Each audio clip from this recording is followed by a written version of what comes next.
नमस्कार, चमकता Bharat news channel में आपका स्वागत है। मैं हूं पल्लवी। आइए नजर डालते हैं दिन भर की तमाम छोटी बड़ी खास खबरों पर। स्थानीय मुद्दे को लेकर पदयात्रा करेंगे पूर्व मंत्री गोपाल कृष्ण पातर उर्फ राजा पीटर। विभिन्न जन समस्या व मुद्दे को लेकर आगामी 28 अगस्त को तमाड़ के भुइयाडीह से बुंडू तक पदयात्रा करेंगे।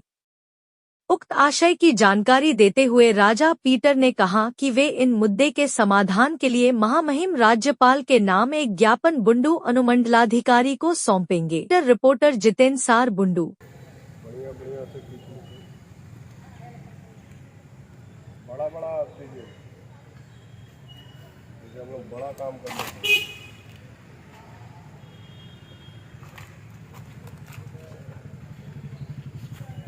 यहाँ पर बैठे हुए प्रेस कॉन्फ्रेंस कर रहे हैं, क्या है मुद्दा आपका?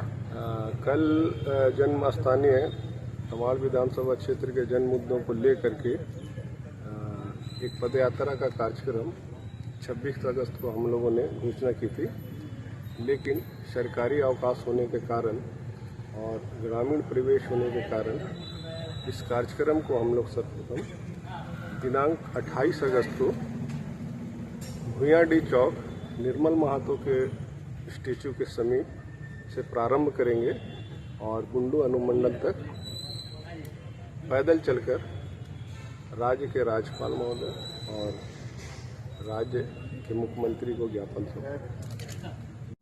सबसे बड़ी बात है कि भुइयाडीह से लेकर पैदल यात्रा कर बुंडू अनुमंडल तक आइएगा, आखिर मुद्दा क्या है इसको लेकर?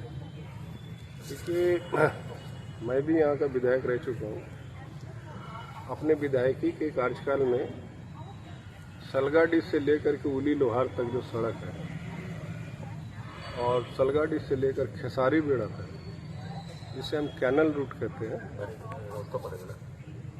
रोहता पकड़े खेसारी बेड़ा तक जाते हैं, तो इस सड़क में हमने कभी शिलान्यास नहीं किया और मेरी सरकार ने कभी शिलान्यास नहीं किया। फिर भी 2 बार सड़कों का निर्माण किया गया। वर्तमान सरकार के कार्यकाल के दरमियान 2 बार शिलान्यास किया गया है। पहली बार सलगाडीह चौक में किया, दूसरी बार पिड़ाईडीह में किया, लेकिन सड़क का निर्माण नहीं हुआ और कैनल रूट की जनता सड़क के अभाव में, अच्छे सड़क के अभाव में काफ़ी परेशानियों का सामना कर रही है।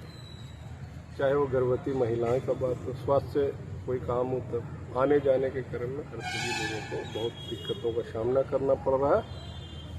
ये हमारा एक प्रमुख मुद्दा है। तमाड़ को पूर्वी प्रखंड और आणकी प्रखंड के वीरबांकी को अलग प्रखंड का दर्जा अर्जुन मुंडा के सरकार में कैबिनेट के द्वारा पास आउट कर दिया गया। आज सरकार के कुछ राजनेता और कुछ राजनीतिक दल के नेतागण इस पर अपनी राजनीतिक रोटियां सेकने का काम है। दुर्भाग्य है और मुझे अफसोस है कि अर्जुन मुंडा की तत्कालीन सरकार झारखंड मुक्ति मोर्चा का समर्थन हटा लेने से अल्पमत में आ गई और अल्पमत में आने के कारण इसे कार्मिक विभाग से तमाड़ का पूर्वी प्रखंड और वीरबांकी प्रखंड को कार्मिक विभाग से दर्जा नहीं मिल पाया। तीसरी बात है, यहाँ खासकर देखने को मिल रहा है जितनी भी बहालियां राज्य सरकार के द्वारा निकाली जाती हैं,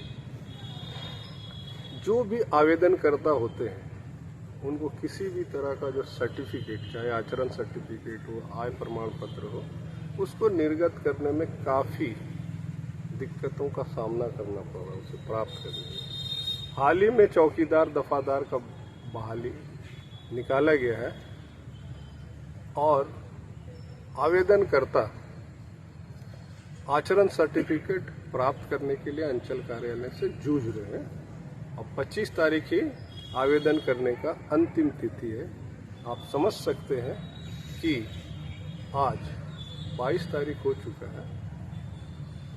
2 दिन के बाद उन्हें जमा करना है, लेकिन अभी तक उनको आचरण सर्टिफिकेट नहीं मिला। तीसरी, मूलभूत सुविधाएं। केंद्र की सरकार नल जल योजना चलाई, राज्य सरकार जल मीनार बना रही है, अधिकांश गांवों में जल मीनार तो बन गया, कहीं कहीं नहीं भी बना है, लेकिन जो जल मीनार बन गया है उससे जनता को जल की सुविधा नहीं प्राप्त हुई। आखिर इनके जो संवेदक रहे, इसके जो ठेकेदार रहे, उन्होंने कैसा काम किया?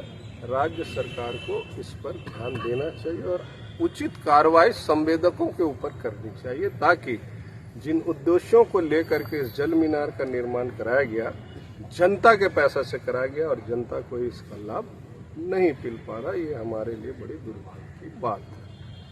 आगे बहुत सारी ऐसी समस्याएं हैं जिसका हम लिखित आवेदन अनुमंडल पदाधिकारी बुंडू के मार्फत राज्य के महामहिम, राज्यपाल महोदय और राज्य के मुख्यमंत्री हेमंत सोरेन को भेजने का काम 28 अगस्त को करेंगे।